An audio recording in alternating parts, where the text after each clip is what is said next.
Welcome back, friends. So, we have had Tesla as the poster boy of the EV sector for quite some time. It's languished of late, although this week it has been going up. Now, as we know, this market rally, which has been so substantial on the basis of AI related uh, stories and the realities behind it, with computer chip makers like Nvidia taking the markets up along with the Magnificent Seven. We have had Tesla taking a back seat for quite some time. But I believe there's an announcement which has just come and yesterday, and which I believe can have a major impact on the top line and the bottom line of Tesla and take the market up as well. There is still a little steam left in the rally before the big fall comes. Tesla on Thursday has opened up its superchargers to drivers of Ford Mustang Mach 3 and F150 Lightning electric vehicles. Tesla struck similar partnerships with General Motors and other automakers in North America.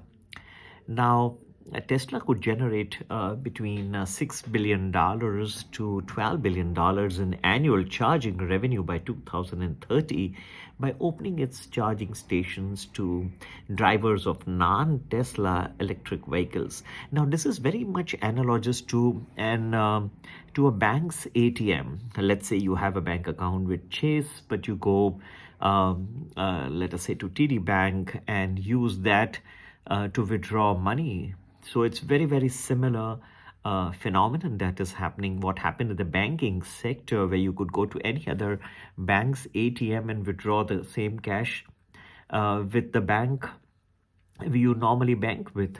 Same would be the story over here. You could have some other vehicle, but go to the Tesla charging station and use their superchargers to charge your car. And that could be a win-win situation for everyone, particularly if it adds such a big amount to the top line and also the bottom line of Tesla. Now, owners of Ford uh, electric vehicles, the Mustang Mach-E and F-15 Lightning in North America, finally have now got the ability to power up using Tesla superchargers.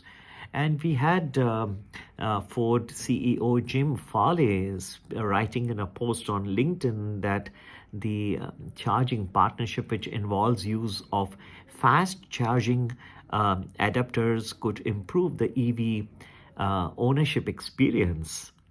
And Tesla has forged similar agreement with General Motors, which was announced in June, giving GM customers access to more than 12,000 Tesla fast chargers in the United States and Canada. General Motors CEO Mary Barra said at the time that the company expected to save up to $400 million of a planned investment in building out EV charging stations. Now, this partnership marks a strategic shift for Tesla CEO Elon Musk, who for years have talked about the exclusivity of Tesla's charging network and his company's ability to build reliable charging stations, supercharging stations, that would keep consumers from sitting in long lines.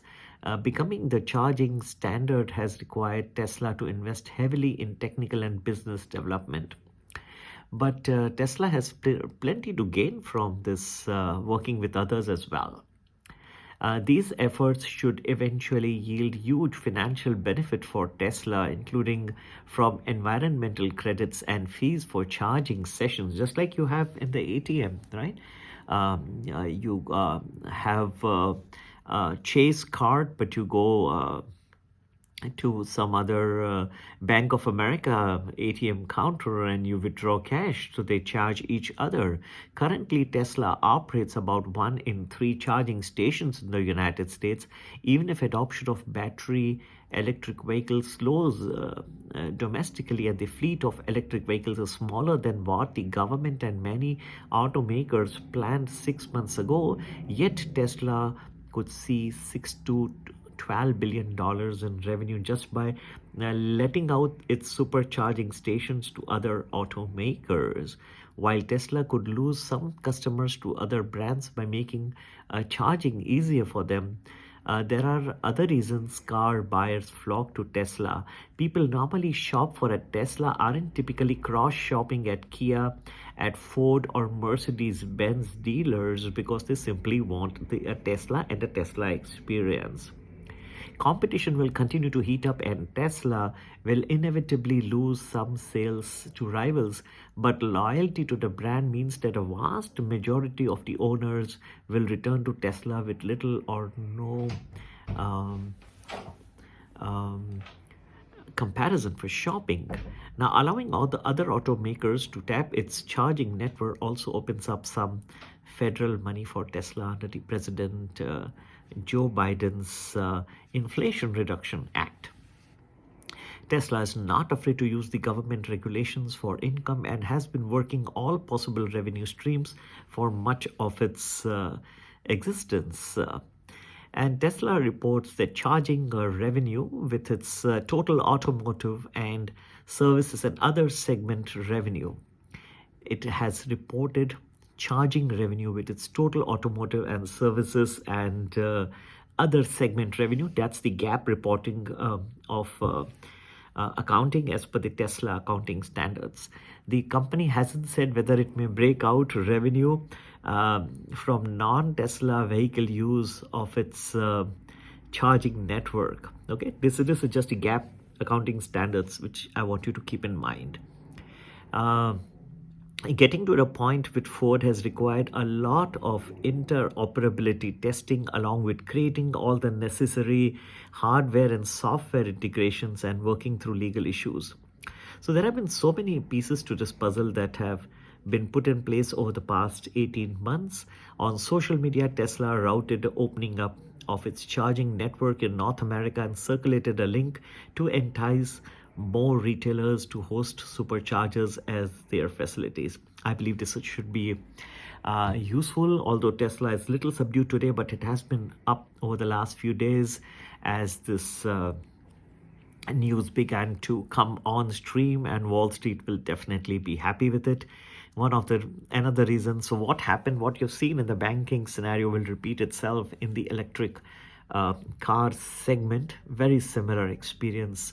Interoperability of ATM across various banks, and now you'll have the same interoperability across electric vehicle segments where one car manufacturer will be able to lease out his EV charging facilities to other car makers and make it a great experience, making it a win-win situation for both. Both will be able to hike their revenues, reduce their expenses, and add to their top line and bottom line.